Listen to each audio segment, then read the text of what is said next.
Climate Fight, the world's biggest negotiation, is a series supported by UK Research and Innovation, the UK's largest public funder of research and innovation. Colleagues, we were due to start an hour ago. Could I please request if colleagues would take their seats? With just a few hours to go in the COP26 climate change negotiations, the delegates on the floor won't take their seats. I'm sorry, I know I'm disturbing one of your discussions. They're having last-minute debates, and a huge huddle forms around US Delegate John Kerry. But it's hard for journalists to see what's going on. I can't even get beyond this front row. It's a culmination of the 2 weeks of talks, behind closed doors, until now. 2 weeks where protesters try to push for more action.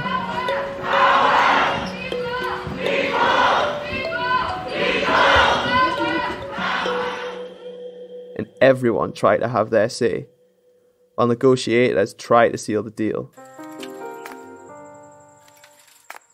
So how did we get here? It's hard to grasp the magnitude of the COP negotiations. 197 countries meet to make a deal, and there's no vote. All decisions must be taken by consensus. Back in their home countries, these delegates face different threats from climate breakdown, and they have different priorities for how to deal with it, making this possibly the world's biggest and most important negotiation. The countries are debating the wording in a text. It contains points on how to cut fossil fuel emissions to limit global heating. But the part I'll focus on for this episode is the other key part of the debate: adaptation finance and something known as loss and damage. What money rich countries should give poor countries to cope with the damage of the climate crisis that is already happening.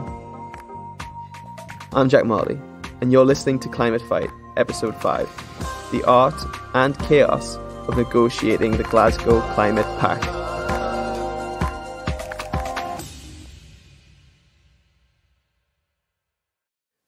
On the second day of the 2-week COP, things were just getting started.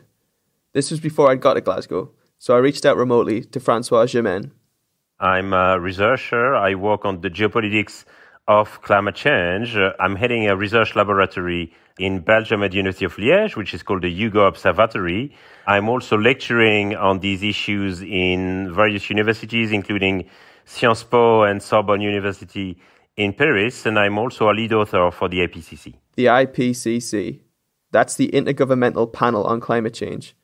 It releases regular reports on the state of the climate crisis. We asked Francois to tell us how COP negotiations usually work, and how the early days of COP26 compare. Firstly, who are these negotiators? The climate negotiators are usually diplomats who have been in the job for several years, which means that many of them know each other really well in a way that's like a small club of friends. Many of them have been working on this full-time for several years, which means that they are now able to master all the technical details of the negotiations. And there are also huge inequalities between delegations. The UN pays for the trip of 2 delegates per country. But if you're a rich country like France, the UK, or the US, you can send dozens of delegates to the negotiation, which means that you have an expert on pretty much every subject. But when you're a poor country, you cannot afford to send many delegates. I understand that you've noticed some of the many ways in which the quirks of how different countries choose to organise these things, it can really fundamentally change the outcome of the negotiations themselves. Could you just give us some examples of how those things have really influenced some of the previous UN climate summits in other cities around the world? I think that a mistake that is commonly made is to assume that all these negotiations outcomes are rational. But yet, I would say that the human factor plays a key role in some of the negotiations. If you look at what's happening today, on the day when we record this conversation in Glasgow, there are still lots of delegates that are waiting outside in the rain and in the cold, and no doubt that this will create some resentment amongst them against the organizer. In the first week of COP26, the number of people attending the summit was more than the event space had room for. After waiting in long lines, conference organisers told them to go home. The place was full. This brought back memories of what many consider the biggest failure of a climate summit, COP15 in Copenhagen in 2009. First, delegates had to wait for hours in the rain and the cold before they could enter the negotiation room, before they could retrieve their badge. And apparently, I'm afraid that the same thing is happening in Glasgow today. Another problem in Copenhagen was that the Danish presidency had tried to negotiate an agreement in advance of the negotiation through bilateral sessions with some key delegations, which meant that when many of the negotiators sat on the negotiation table, they found out that the Danish presidency had been negotiating behind their back to try and get a draft agreement. And of course, they were completely upset that they had come to Copenhagen to find out that some negotiation had already been going on behind their back.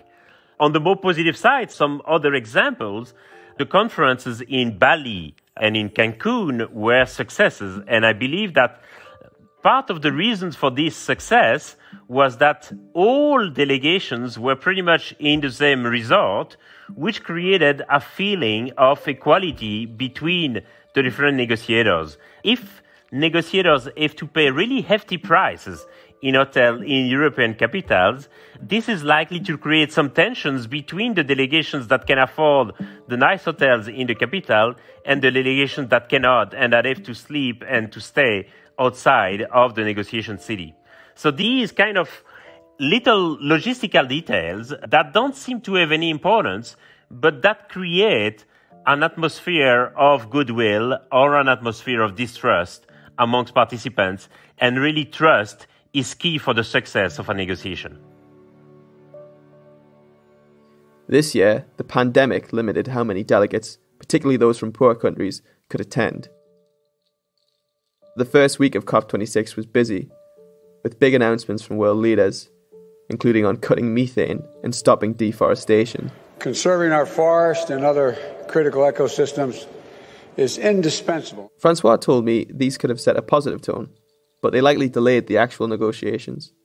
This is the centre of why COP26 is happening, to agree upon a text that will determine how countries will implement the Paris Agreement and fight climate change moving forward. It wasn't until Tuesday evening of the second week that I grasped how late these debates really start picking up. Walking outside, we stumbled upon a delegate asking us for directions. We took the chance to ask how negotiations were going, and she said, "Negotiations? The negotiations haven't even started yet."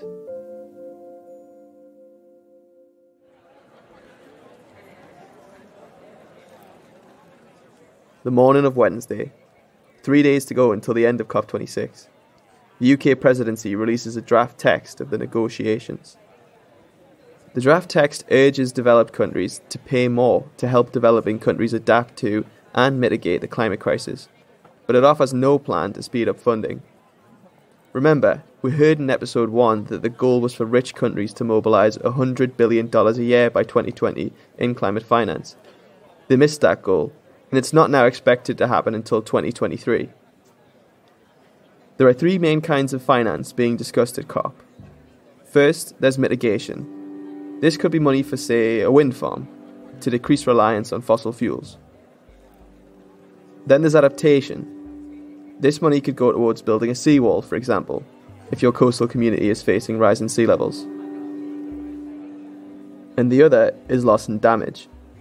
It's money for things people can't adapt to, in countries that didn't cause the climate crisis, but are seriously impacted by it. For example, loss and damage funding could permanently relocate a community whose homes are washed away by sea level rise. Poor countries are specifically calling for money to go to adaptation and loss and damage. It was the job of Alok Sharma, the UK government minister and the COP president for the Glasgow summit, to put this all together based on the competing requests from all the different countries.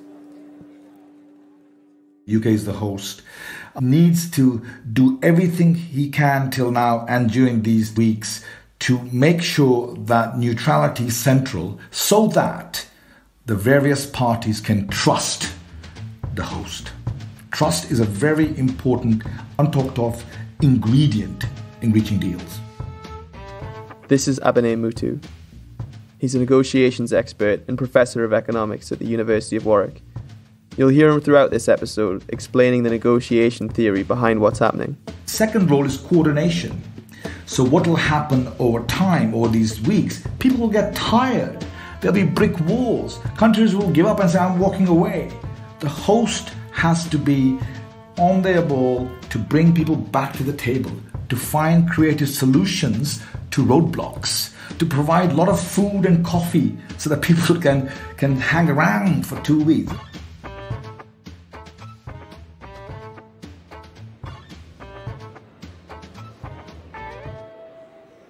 Media aren't allowed in any of the negotiation rooms, so to get a sense of what people are saying about it, we need to linger in the corridors and stop delegates as they come out. This is how we meet Hadeel Hisham Ikhmais from Palestine. I was just hoping to get your take on the draft agreement that came out this morning. How do you feel about how that sort of summarises where the negotiations are right now? We expected more, actually, the outcomes of this conference. We have a lot of things that we are negotiating upon. The financial situation, the climate finance is not satisfied for us. The adaptation is not also well recognized as much as we negotiated. It would be impossible for all 197 countries to negotiate with each other at once, so they break into different groups. These different groups are formed usually on the basis of common geography, interests, and wealth. Palestine is part of the G77 plus China, the largest negotiation group at COP26. And they're also part of the Arab group, which contains a mix of some of the poorest countries in the world, such as Sudan and Somalia, and some nations who make a lot of money from fossil fuels. It's led by Saudi Arabia. Palestine has a small delegation. Hadeel says just 10 people at the COP, including the minister. Meanwhile, countries like Brazil and Russia send hundreds of people. In the history of the COP, Palestine has a unique story. It's the 197th party to be added to the conference, the very last one. It joined as part of the Paris Agreement in 2015. Before that, we were observers for many years, for 10 years or more. So that was a very historical event, yes, for Palestine. That means that we are there. We're sharing the responsibilities and the obligations and sharing the same story with the whole world. After we became a party, a lot of the success stories became there. We took fund from the GCF, the Green Climate Fund. We made a lot of readiness projects, started to work on capacity building. So things are going so fast, and we want for more and we aspire for more. Do you feel as if there is any momentum or any sort of movement towards an agreement? Well, some of the meetings were intense. It wasn't really a healthy environment. Some of them were intense. It's supposed to be clear process that everybody in the same room negotiating for specific things. It's not supposed to. But what happens on the ground sometimes is misleading. So you sometimes you enter that negotiation room and you felt that yes, that's it. Today we are going to make an advancement, and you face the opposite. And sometimes you go there and you're expecting that the atmosphere is going to be intense. And no, on the opposite, we didn't came to negotiate. No, we came here to listen and to hear from you what's your expectations, and so you can't tell.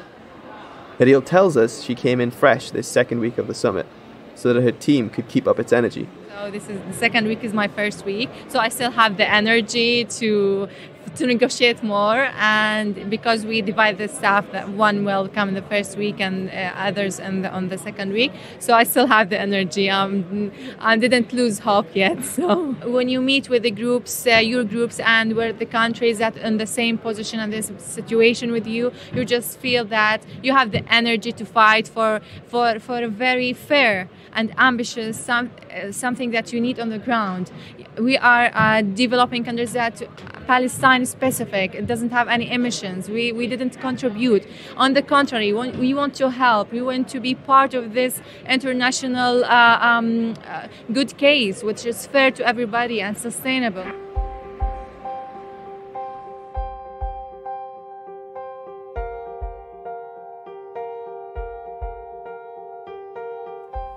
The next day, we meet with Francois again. Why does the presidency of the COP release a draft agreement, a few days before the end of the summit? And could you give us some sense of how that draft agreement is arrived at? Like, who signs off on it, or who agrees on its contents, essentially? Yeah, basically, the presidency usually does that. At some point, either they publish the text or they leak it. That depends on the style of the presidency.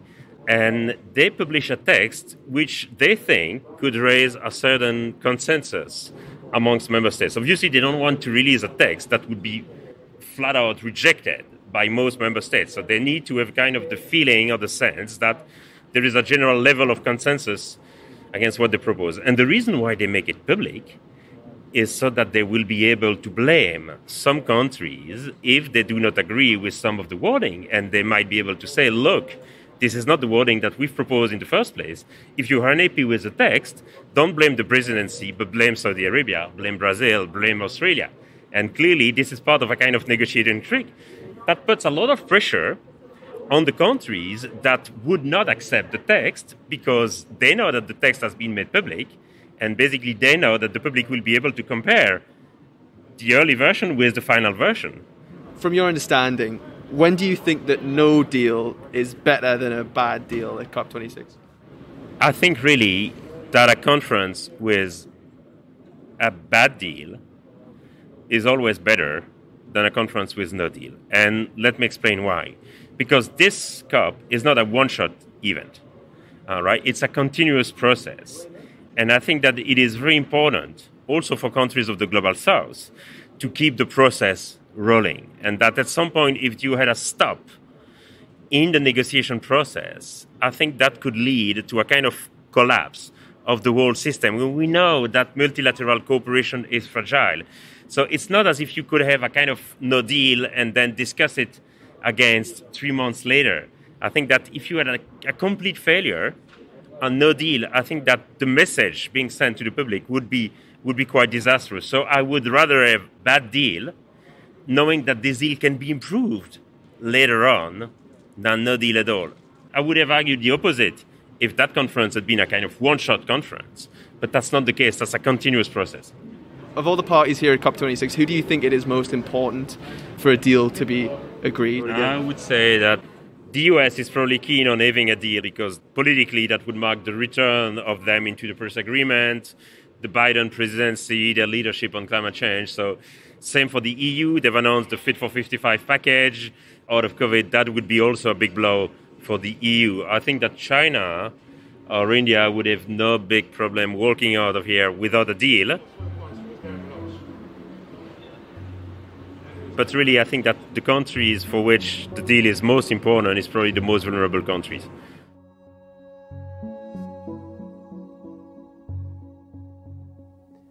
In the evening, we meet up with Hadeel, the Palestinian negotiator.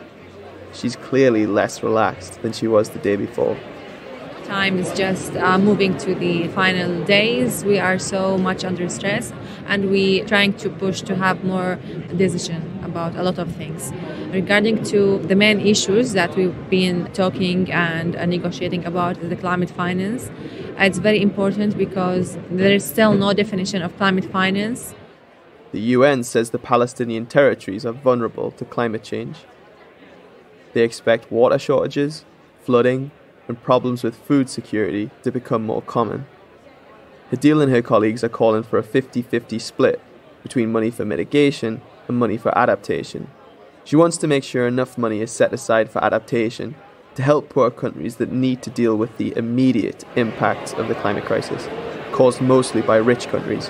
It's a historical right to the developing countries and on the developed countries to pay towards the crisis that we live. What are the things that the negotiators keep kind of disagreeing on or failing to reach consensus on when it comes to defining what climate finance should be and how it should be delivered? You don't get a response. Why there is nothing, a definition or well-defined a definition for that, you don't have a response. Can there really be an agreement at COP26 without some agreement over climate finance? No, I don't think so. We are afraid that maybe things will become worse if we didn't take those actions also defining the, okay, we need to minimize to 1.5 degree, but what is the price, what's the quantity, what's the budget for that? One thing we hear a lot about is how outsiders try to influence the negotiations. Sometimes these are green campaign groups, but they can also be oil companies. The Washington Post reported that the fossil fuel industry had the most delegates of anyone at the summit. We asked Hadeel, have these groups ever approached her?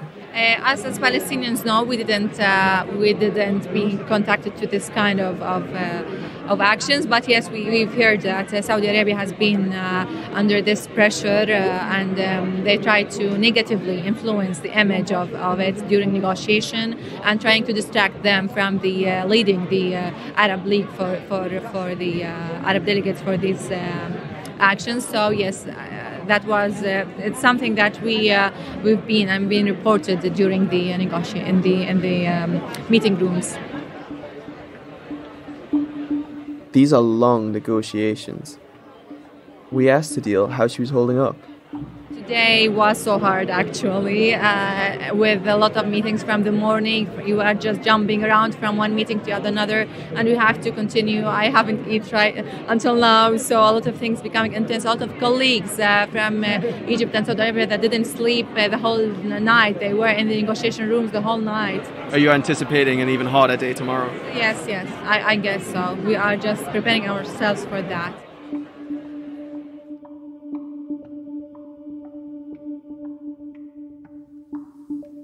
The UK presidency releases a new draft text on Friday morning, the last official day of the summit. It notes deep regret among developed countries for missing the $100 billion target of money for poor countries and urges countries to deliver on the annual climate goal by 2025. But overnight, the G77 plus China submitted a proposal for a loss and damage facility, a formal body for delivering that funding.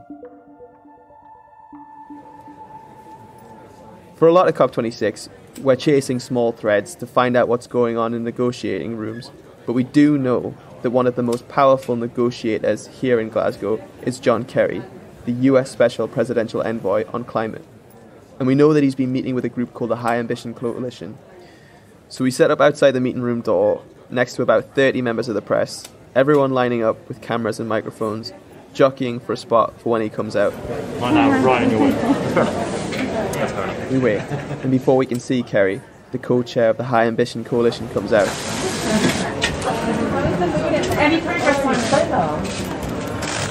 Simon Steele is from the Caribbean island of Grenada. The text is the minimum we need to walk away. We stood there for about half an hour until one of the COP staff came around the media huddle. I'm sorry? He's not there. He went out the back door. You're waiting for nothing. They're just playing a joke on you.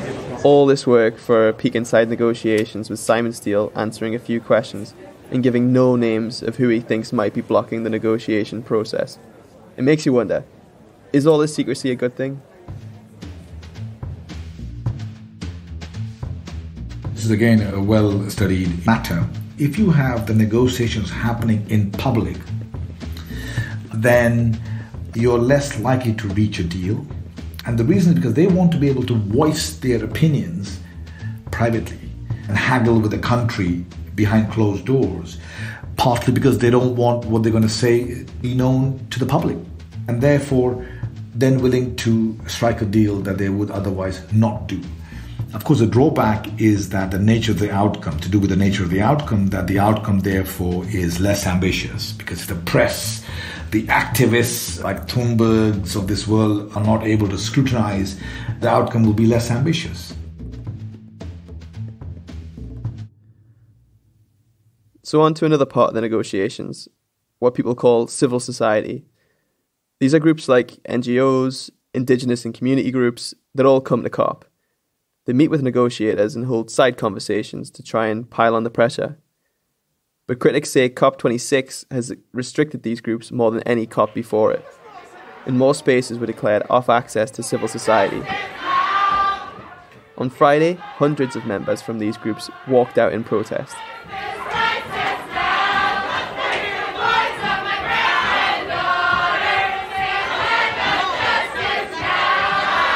According to the official schedule, negotiations are supposed to wrap up tonight, Friday, so we catch Hadeel one more time. The multilateral agreed definition of climate finance was very intense. The discussion was very intense in the negotiation rooms, mostly between the USA and Saudi Arabia, which is the president of the Arab group. The USA not approving to have the final definition of climate finance, which is very dangerous for the Arab world and for the developing countries. The UK presidency is pushing toward having a positive feedback by the end of the day about the climate finance, and this is something that we are all working toward this. Hadeel barely has time to talk before rushing on to another meeting. But before she goes, we ask, how much sleep is she getting? I did 5 hours. Yeah, they were satisfying for me. But other colleagues were just more intense, and they have been in the process longer time than me. So yeah, they have more burden than I do. But yeah. The negotiations drag on. The plenary due to start that evening is indefinitely postponed. It's going to be a late night. Diplomats are people who have mental strength and physical strength or physical stamina to withstand the pressure, the long hours, all-nighters. Negotiation is who's going to concede first and by how much. If I as a negotiator can drag out the negotiations, say, well, let me think about it, let's talk again, let's keep on talking, what about 2 o'clock in the morning? If you are able to do that because your cost, quote-unquote, cost is lower, and the cost being lower means you're stronger, your stamina is better, will get the other party who might be less strong mentally, it's also about mental strength, they may be willing to agree. This should be a concern for leaders when they decide who their negotiators are. The negotiators cave in or concede sooner than they should because of issues of not enough stamina.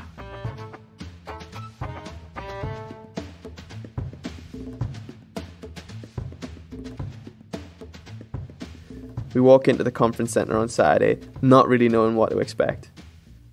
The negotiations aren't done, but compared to the bustling halls earlier in the week,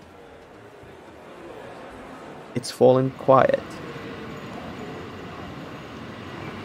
Did you see on the screen that the informal plenary is moved to 12? So originally it was going to be last night. Yeah. There was never a time agreed, and then it didn't happen last night. And then it was going to be 10 this morning, and now it's 12. Finally, a new draft text is released. It offers the same amount of climate finance, still the $100 billion a year, but says it will double the amount put towards adaptation. And for loss and damage, it promises a series of dialogues. There isn't really much for us to do in the morning but read the update and wait it out, and try to connect with Hadeel for an update on negotiations. So I just got a WhatsApp from Hadeel saying that she's not coming today. Yesterday was exhausting. Maybe ask her if she was up late. I mean, we can just speak to her about this when we see her, I suppose. Yeah.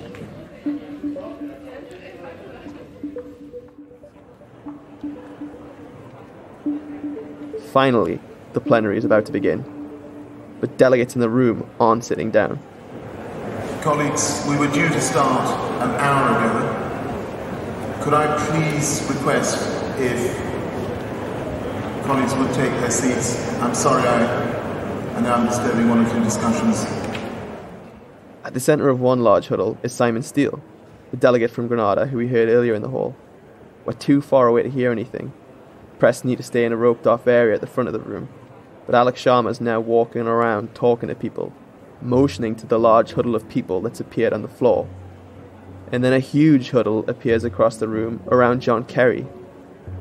We take the chance to leave the roped-off press pen and walk over to hear what's happening. But we're barely there before someone on the floor tells us the media that have gathered have to go away. Back in the press pen, photographers are pushing for the COP staff to let them out and take photos. One says this is a history-making moment that needs to be documented. But they surrounded it now, and they're literally pulling people out. I can't even get beyond this front row. And finally, Alex Sharma decides the current chaos can't be stopped. As you see, there are a number of parties that are still wanting to have a discussion and resolve issues, and I have decided that I think it would be useful to allow a little bit more time. Some delegates leave, but the room remains buzzing with activity. John Kerry continues to work the floor, talking to delegates. Then, finally, we may be in a position to start this informal stock-taking plenary. And Sharma opens the plenary by working to seal the deal. The negotiation will be dragged out until the last hour, last minute. So that's the role of the host. In terms of why is it so terribly important for the United Kingdom to get success. Success here means getting agreement, getting a text to which the countries sign up to. Even if, by the way, the text doesn't align with the host's interests. It's much more important that an agreement is reached than not reached, even though it might deviate from the UK's position. And that's because success of this matters so much for the UK, especially in the post-Brexit world, where, as we know, the UK government, the Boris Johnson Prime Minister, is trying to establish his credentials as a global leader. Reputation of the United Kingdom is at stake.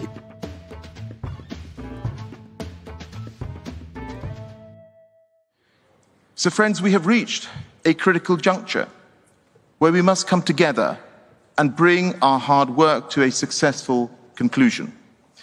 And of course, we are at that stage in the negotiation when you and your delegations may be asking yourselves whether you can leverage this moment to deliver more for your country, for your region, or your group. And I implore you not to. And the floor opens to speeches from countries. First up is Guinea. The group expressed its extreme disappointment with paragraphs 73 and 74 on a dialogue related to loss and damage. And then, from China,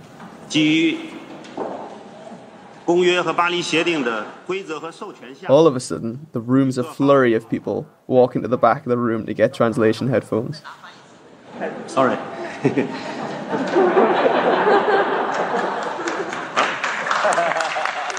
It's a reminder about the challenges of negotiating across cultures and language barriers. The negotiations carry on. Most people say they're disappointed with what's currently in the text, but they're willing to accept the current draft agreement for the same reason as a delegate from the Marshall Islands. I am not willing to leave here with nothing. And they're ready to move on to the formal talks to accept the text. We will reconvene very, very shortly, so please stay in the room, and then we move to the formal plenary. Thank you.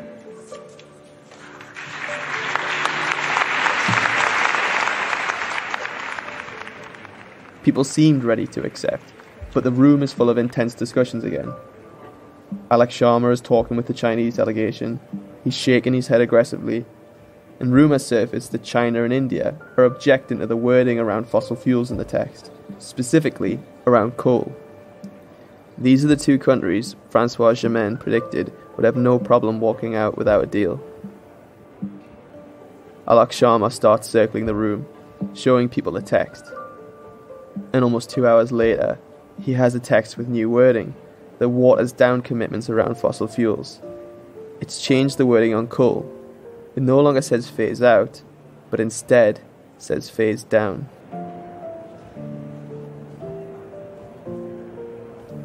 And people are unhappy. This commitment on coal had been a bright spot in this package. It was one of the things we were hoping to carry out of here and back home with pride. And it hurts deeply to see that bright spot dim. But they accept. Alex Sharma doesn't seem too happy about it either. I'm deeply sorry. I also understand the deep disappointment. But I think, as you have noted, it's also vital that we protect this package. He pauses and looks down.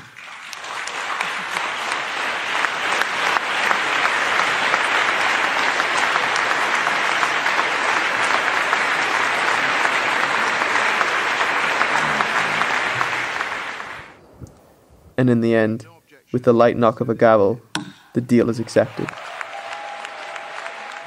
Watching all this feels incredibly underwhelming.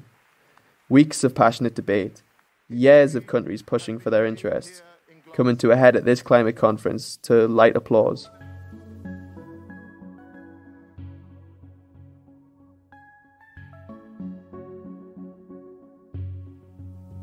Early Monday morning, we receive a message from Hadeel.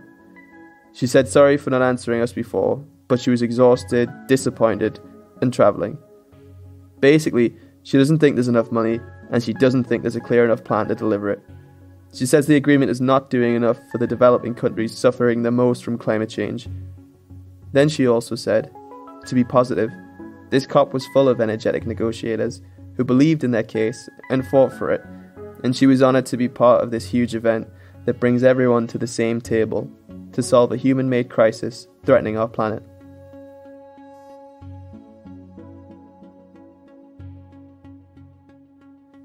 Hadeel wasn't the only one disappointed. As we heard, many people from poor and developing countries were asking for more and clearer funding for adaptation and loss and damage from climate change. So I spoke with Lisa Vanhala to break down the gap between what these countries were asking for and what they got. Lisa is a professor of political science at University College London. What does the Glasgow Climate Pact text offer in terms of both climate finance and loss and damage? It's a good question, and there's a lot of nuance in it, but the headline findings are that in terms of climate finance, the agreement in the Glasgow Climate Pact, it notes with deep regret that rich countries missed their 2020 target of providing $100 billion US a year to help developing countries.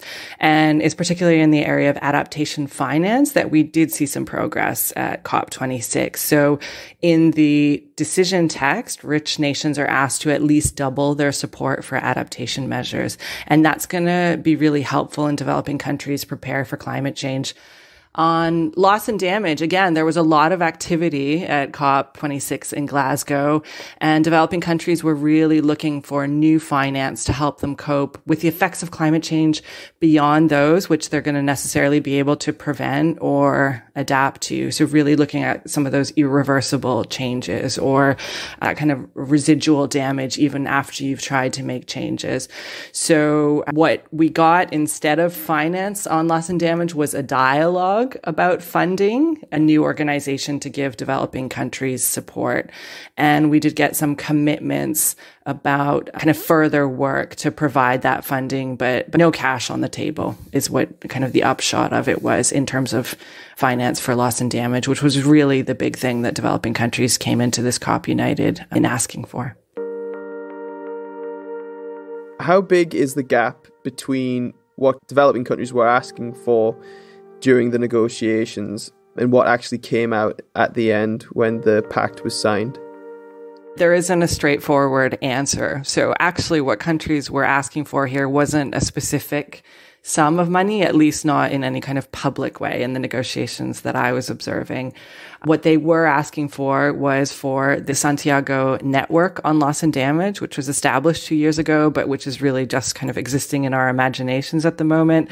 They were asking for that to be more fully fleshed out and for commitments to be made to provide that network, which will support countries in a kind of practical way, in a technical way, with helping them to deal with the losses and damage that they're facing because of climate change impacts. In what I sort of gathered from the negotiations was that developing countries were asking for the Santiago network to be able to deliver funds, essentially, to be a finance facility or to create some kind of finance facility that could deliver loss and damage compensation. Is that right? There's two slightly separate asks. So one is, let's develop this Santiago network and it needs to be funded. And then there was also a separate proposition on opening up a new window of loss and damage finance under the Green Climate Fund. And so that was kind of money that is kind of new and additional to what already exists for projects that are meant to reduce emissions or help countries adapt to climate change. And some of those projects that talk about adaptation in that particular space under the Green Climate Fund could be kind of argued to be loss and damage. There's a lot of types of work, for example, responding to kind of sudden events, so like hurricanes or cyclones or floods that are not well suited to kind of that way of asking for money in that loss and damage space.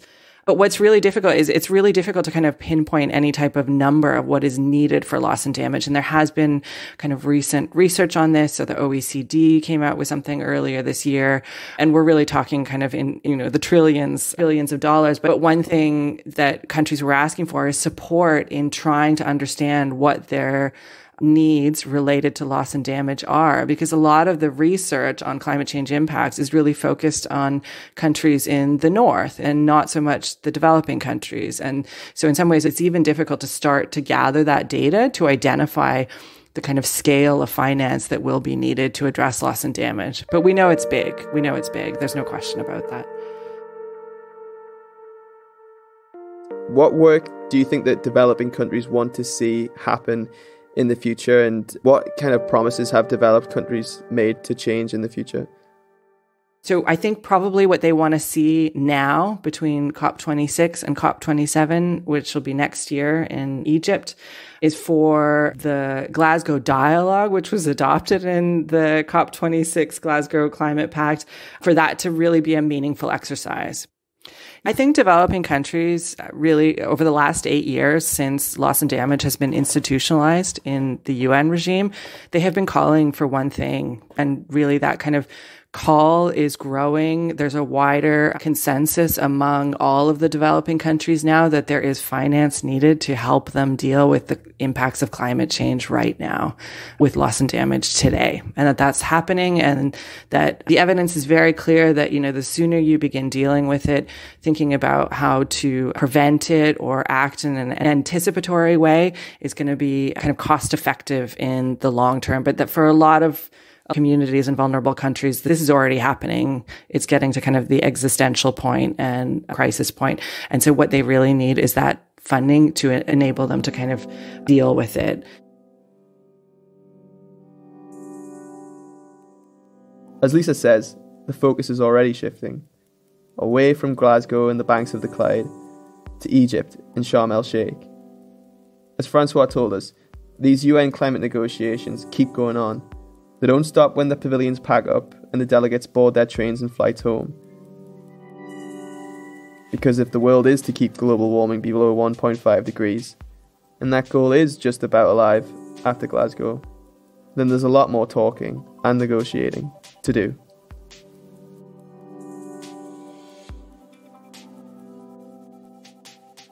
Thanks to everybody who spoke to us for this episode, and also to those we spoke to for valuable insight but weren't able to fit in: Angelica Johansson, Richard Beardsworth, Sally Mulhook, Rachel Kite, and Nikki Reich.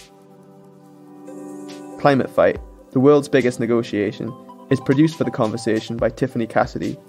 Sound design is by Eloise Stevens, and the series theme tune is by Nita Saul. Our editor is Gemma Ware, and production help comes from Holly Stevens. For this episode, we'd like to send a huge thank you to Rachel Murphy and Peter Sanford, who opened their home to us while we attended COP26 in Glasgow. During COP, accommodation fills up, and some residents of the Glasgow area helped out by offering their homes in the Human Hotel. Rachel and Peter made it possible for my producer Tiffany and I to attend by giving us a warm bed and a hot meal every night. Thanks also go to Will DeFreitas, Stephen Harris, Joe Adetunji, Chris Wading, Katie Francis, Khalil Kasamali, Alice Mason, and Zoe Jazz at The Conversation. To James Harper and his team at UKRI, and to Imriel Morgan and Shirai White for helping us to promote the series. The Anthill is produced by The Conversation in London, and you can get in touch with us on Twitter at @TC_audio, on Instagram at theconversation.com, or email us on podcast@theconversation.com. You can also sign up for our free daily email by clicking the link in the show notes. If you enjoyed this series, please follow the show and leave a rating or review wherever podcast apps allow you to. Please tell your friends and family about the show too. If you missed any of the 5 episodes of this series, go back and listen now. We dive into important subjects that are relevant right on into next year as preparations for COP27 in Egypt begin. Thanks for following along with us as we track the world's biggest negotiation. I'm Jack Marley. Bye for now.